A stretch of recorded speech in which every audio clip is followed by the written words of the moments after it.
அஸ்ஸலாமு அலைக்கும் வரஹ்மத்துல்லாஹி வபரகாத்துஹு. அல்ஹம்துலில்லாஹ். இன்றைக்கி நாம் தொழுகை பற்றின ஒரு ஹதீஸ் தான் பார்க்க போகிறோம் இன்ஷா அல்லாஹ். இந்த ஹதீஸ் ஜாஃபர் ரலியல்லாஹு அன்ஹு அறிவிச்சிருக்காங்க.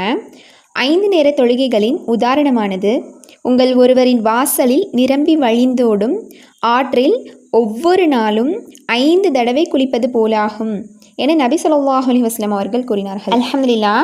இதன் மூலமாக நமக்கு என்ன புரியுது அப்படின்னா, நம்மளோட வீட்டு பக்கத்துலையோ அல்லது நம்ம வீட்டு வாசல்லையோ ஒரு தூய்மையான தண்ணி இருக்கிற ஒரு ஆறு வழிஞ்சு ஓடிட்டுருக்கு.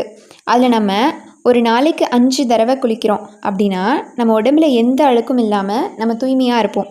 அது மாதிரி தான் இந்த ஐவேளை தொழுகையும் நம்மளுடைய பாவத்திலிருந்து அல்லாஹ் கிட்ட நம்மளை பாவத்திலிருந்து தூய்மையாக்குது.